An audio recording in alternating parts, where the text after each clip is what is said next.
American Christians are woefully unprepared to deal with the supernatural realm. Welcome to SkyWatch TV for Thursday, January 14th, 2016. I'm Derek Gilbert. In studio, a special guest today. He is Executive Director of Luther Academy and a professor at Concordia Theological Seminary, Fort Wayne, Indiana, and the author of a couple of books that we are recommending. I Am Not Afraid, Demon Possession and Spiritual Warfare, and his new book, Afraid, Demon Possession and Spiritual Warfare in America. Reverend Dr. Robert Bennett. Thank you. American Christians, how well do we typically understand the nature of the forces that the enemy has arrayed against us? I think we really come down into generally two different camps. And then there's the center as well. One would be we believe these things theologically, that they were realities in the time of the Bible. We're talking about Christians anyways. But we don't really believe that it's something that's taking place in our time now. And on the other side of Christianity, I think you see it a far extreme where everything is a spiritual activity. The devil is everywhere, a very fearful mindset. And then you have those somewhere in between the two. Whereas you get to the general the non-Christian in our country, you either have two spectrums as well. You have more of a scientific, atheistic worldview, or you have a very spiritual worldview that would incorporate just about anything possible. Mm-hmm.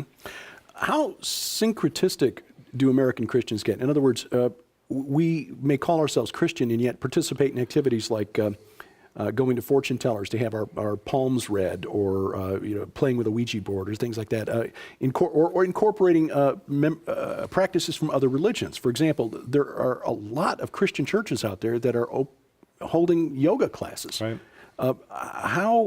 Why is this so?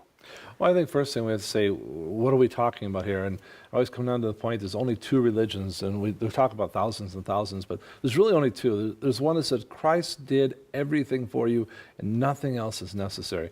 And then there's all the different varieties, and that could be almost anything religion you could name that requires something of you or much of you. And so that's how you see the world around us right now. So I think that generally describes where people are coming from. You describe in the new book, Afraid, a trip to New Orleans, in which you saw a scene that almost sounds like the money changers in front of the temple, card tables set out in front of the big cathedral there in New Orleans. Who were these people manning these tables, and who were the people who were going to them and giving them business? Yeah, it was very interesting. Really, from dawn to dusk, you can go out in front of that cathedral there, and there are anywhere from 5 to 10 various tables set up with various mediums who will, for a price, read your palm or tell your fortune, or take bones in a cup and see what those, or they have the tarot cards. So there's all the different varieties. But the thing that's interesting, most of the people that are attending those, or who are sitting there and paying for it, are the general tourists in New Orleans. So people like your neighbors, your friends, and things like that. You're there. It's almost like Disneyland in a sense. So this is all just party and fun and voodoo, but none of this is real, so they take part of it. I also saw this one situation in a store there where this young boy was in Marie Laveau's voodoo shop, and his father took him in there, and his father walked in, and he pointed this really scantily clad picture of Marie Laveau, was the voodoo priest, the noted voodoo priest of New Orleans, and said, "How about this for your voodoo wall, son?" And the son's like, "Well, no, Dad, you don't understand. I'd rather have the death certificate and these other potion bags." And so the father says, "Okay," so he pulls out his wallet and pays for the stuff, and they walk away. Now I would anticipate that the father probably just thought it was part of a cultural thing of being in that area, but that young boy, probably about 12, 13, 14 years old, knew exactly what that stuff was. Wow. So it's interesting, the parents many times are missing it, but the youth these days, they're viewing these things in very spiritualistic ways, in a very real way, that many times even parents we don't recognize. You describe a story in the book here, a chapter with a rather ominous title, There's Something Wrong with the Children, which describes a case in which children were terrified in the home in which they lived. In fact, I recently received an email from a listener in Germany who was describing a similar story, very similar, with his own young daughter.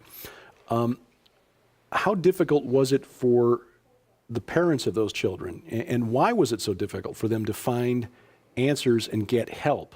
Actually, those parents did pretty well, because the man that they was their pastor, they were relatively new to his church, so they hadn't found help in the past. They just came to this church, and the pastor there actually had been reading my book, and so he had somewhat of an idea of what was necessary when they came. He didn't just tell them that he didn't believe it or anything like that.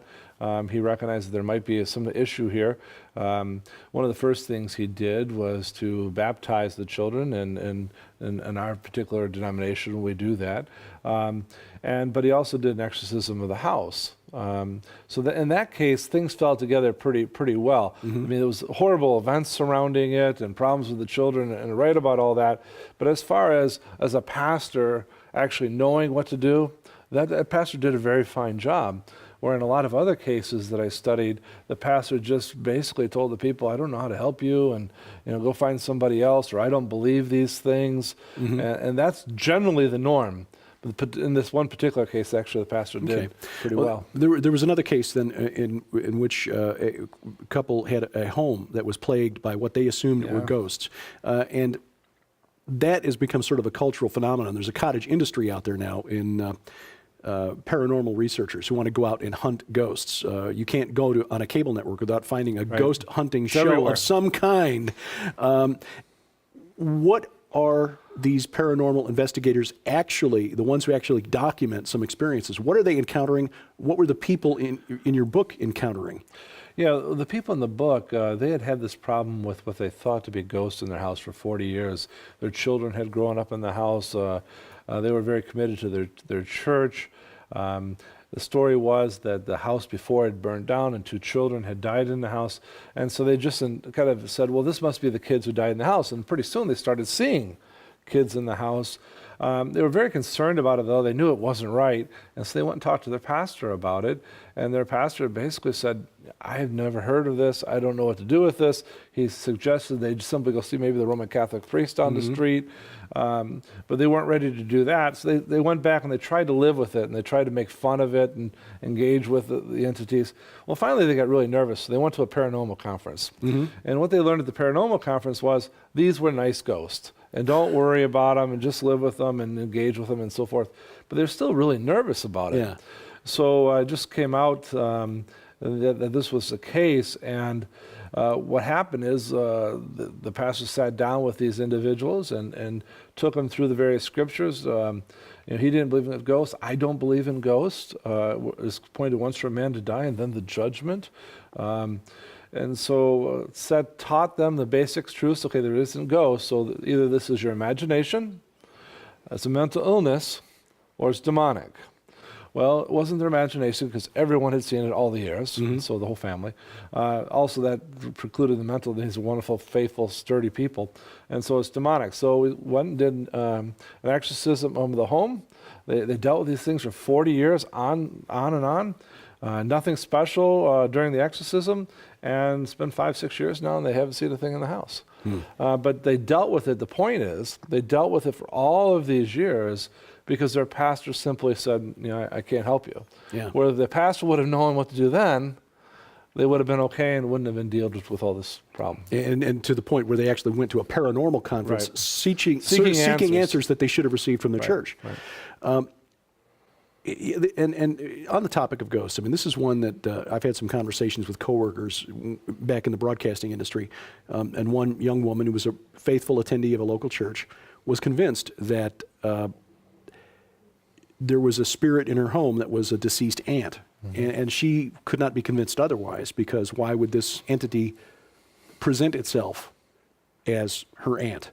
And I don't know if she'd gone through a medium that claimed to hear from the aunt or whatever, but what would your answer be to that question? You've got these mediums, John Edward, I don't know if he still has his television program, but for a while he was very popular, telling people in his audience that he was hearing messages from beyond, from deceased relatives. What kind of entities are we dealing with, and why would those entities presumably masquerade as deceased relatives? Sure, and I think when we're dealing with that type of behavior from the mediums and things, many times I think there's a falsehood there, but sometimes it's not. Sometimes that The mediums actually changed how they deal with it now. Now they talk about them speaking with their angel guides. They've actually changed that now. It's just probably more realistic. They can be a little more fallen angels. Well, that's true. Yeah. But the point is, Scripture doesn't allow for ghosts, and there's a couple texts that some people like to use, and I actually deal with those texts quite strongly in the book and show why that's not the case.